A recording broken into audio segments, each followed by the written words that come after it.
What one thing can you take away from your business, team, or organization for it not to exist? Do you have an answer?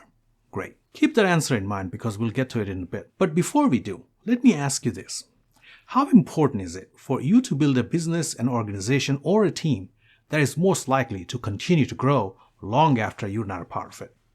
In this episode, we're going to explore an option to building a sustainable business organization that you may not have thought about before, but it's right under your nose. A little bit of a spoiler alert and a clue.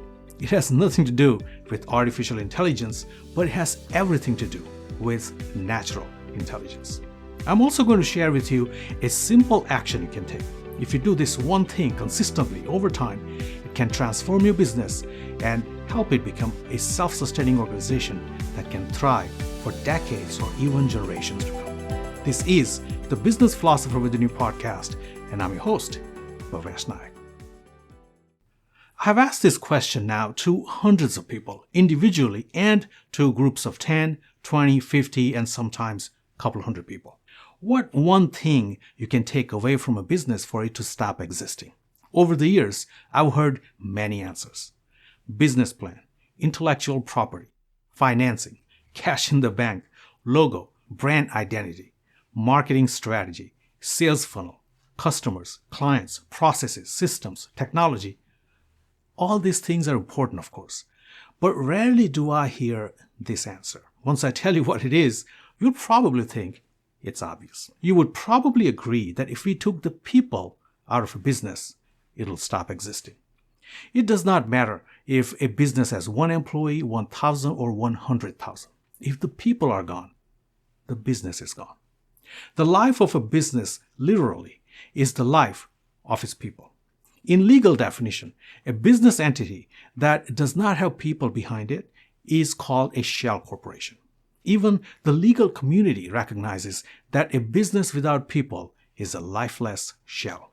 So if we want to build a scalable business that is also high performing in the marketplace, it needs to be built around its people. If we are to scale an organization that will continue to grow and thrive long beyond the lifetime of its founders and creators, we must pay attention to the human factors that come into play. I promised you in the beginning of this video that I was going to share with you a simple action you can take to transform your team, business, or organization. I'm going to go ahead and share it here first so that you can stop listening to this episode if you want. Ready? Here it is. What you do is take one of your team members who directly reports to you for a 20-minute coffee break, but with one condition. The condition is that neither of you is allowed to talk about work for those 20 minutes. Outside of that one thing you can't talk about, everything else is a fair topic for discussion. Once you do it with this one person, you do the same exercise with each of your direct reports. When you're done, you start over again with the first team member. You can have these one-on-one conversations once a week, once every month, or at a frequency that you can manage. That's it. That's the action you need to take to transform your organization. Now, you're probably wondering, how does this simple action help you create a long-lasting organization? So let me give you a bit of a background behind this idea. Let's first get into why it is that we can't create organizations that are sustainable. Let's go under the tip of the iceberg, if you will, and try to figure out the chain of events that makes our businesses unsustainable. We are in what I call a dependency epidemic in management. Our businesses, teams, and organizations are so dependent on us the leaders and managers, that if we step away from them for a few weeks or months, they begin to fall apart. In other words, we're creating organizations whose success is unsustainable without the everyday involvement and intervention of their leaders. These dependent businesses are leaving the most precious resource that they have on the table: the hearts, the minds, the skills, the talents, and the wisdom of their people. We're already paying for this resource.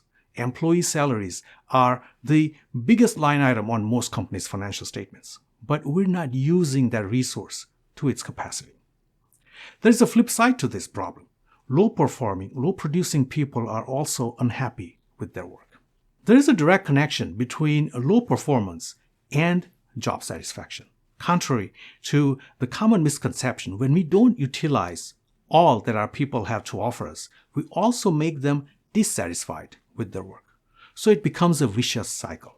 People perform below their true capacity, which feeds the dissatisfaction with their work, often resulting in burnouts and even existential crisis. This further makes them less valuable to the company, making them even more dissatisfied. It's a vicious cycle that keeps a team or organization dependent on the charismatic leadership from the top.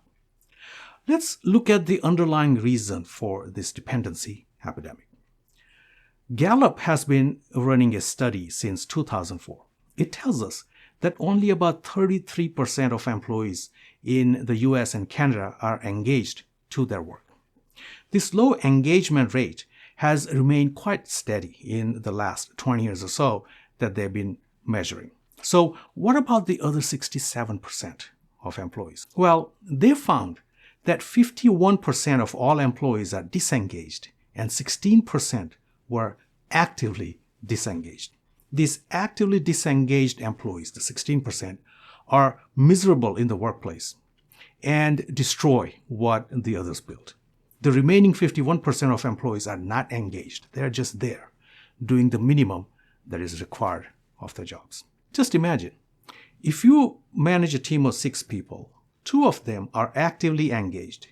1 of them is actively destroying the work of the others, and the remaining 3 are just there, doing the absolute minimum. This does not portray the picture of a healthy work environment. Think about the people you manage. Can you identify with this? If you run a business or manage people, there is a good chance that you already know this firsthand. You're intuitively aware that the people who work in your organization are not performing at the level that they're capable of performing. The truth is, we are running highly inefficient teams, businesses, and organizations. In my work with a few hundred business leaders like yourself, I have traced the cause of this dependency epidemic to low employee engagement. You know, we live in the times when each of us has unprecedented access to business management wisdom from so many sources. However, this management wisdom is obviously not fixing this problem. If it was, Gallup studies and other similar studies would be showing improved engagement year after year, but they don't.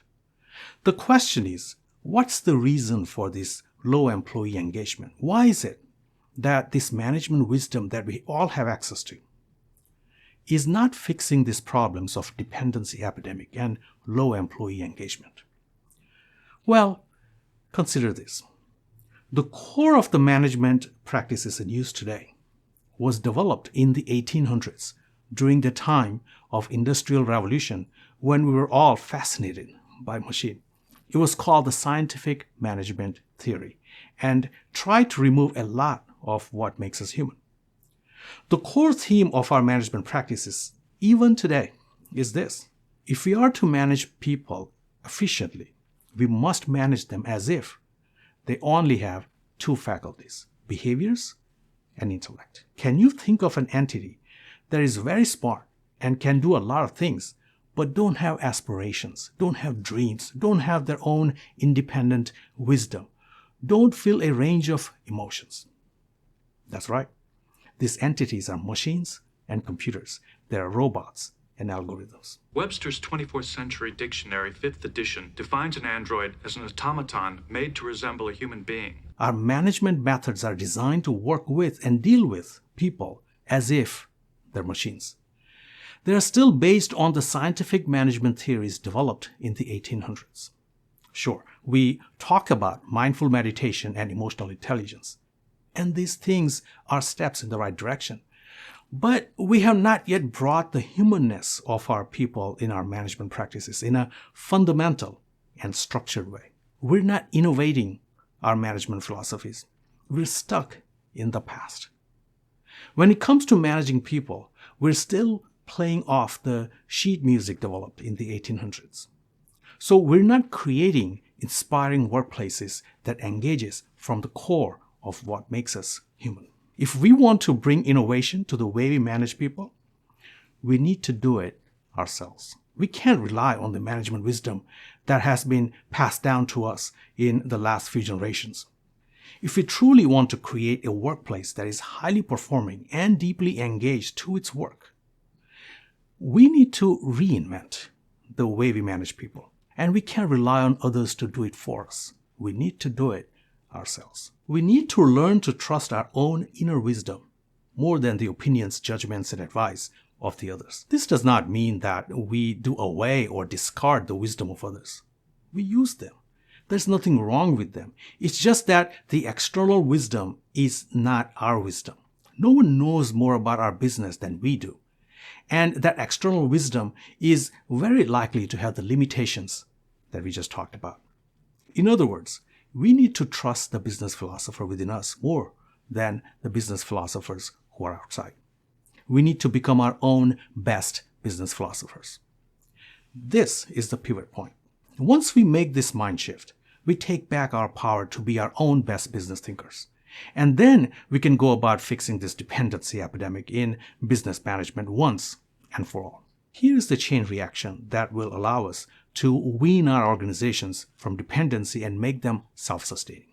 The first thing we do is stop seeing our people as machines with only intellect and behaviors. Begin to see them as human beings with goals and dreams, wisdom and talent, intelligence and skills that make them so much more valuable than any algorithm, machine, or artificial intelligence.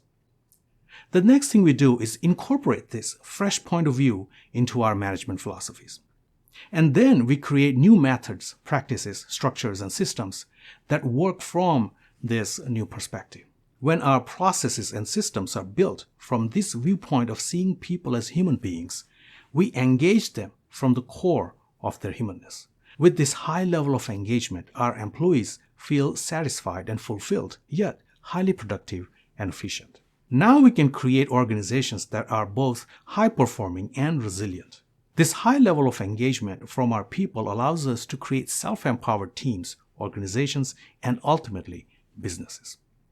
Once we have built teams and organizations with self-empowered people, the leaders, founders, and owners can free themselves from their businesses. And the businesses don't have to depend on the leadership to keep growing and thriving. In the end, we can build resilient organizations that are built with self-empowered groups of people who don't depend on us, the leaders, to keep it all together. That brings us back to the action I suggested you take in the beginning of this episode. Make a list of people who work for you or with you. One by one, take them for a cup of coffee and tell them that there is one thing you can't talk about: work. If you can be a little brave, make this a weekly or monthly practice. Why do this? Because it allows you to see the other people as more than just a means of production. It allows you to see them as human beings with hopes and dreams, pains and suffering, aspirations and goals, talents and wisdom. It allows you to see them as who they really are and all that they have to offer. And as we just talked about, this new way of seeing people is the beginning of a new way of working with them and managing them. Over time, perhaps your entire organization can take a cue from you and do the same with their direct reports. Perhaps this can become a cultural trait of your organization. If you try this out, let me know in the comment section how it worked out. A word of caution. Being our own business philosophers is just not an academic exercise or a theoretical idea. This is real. Some of the most iconic organizations of our time, Microsoft, Apple, and Amazon, were founded by leaders who fit this definition precisely. They were their own best business philosophers. But there is an issue. Being your own best business philosopher is not for the faint at heart. While the rest of the world is choosing to work with people the same way we have done for hundreds or even thousands of years, we need to chart our own course in developing our own business philosophies and management theories. It would be helpful, wouldn't it, if there was some help and support on this journey of being our own best business philosophers. I have published an episode on this podcast that goes into what it really means to be a business philosopher and a place where you can find others on this journey. If you're watching this on YouTube, click the link on the top corner of your screen or somewhere on this screen to watch this video. If you're listening to the audio podcast, I'll include the link to the other episode in the show notes. Thank you for watching and see you next time.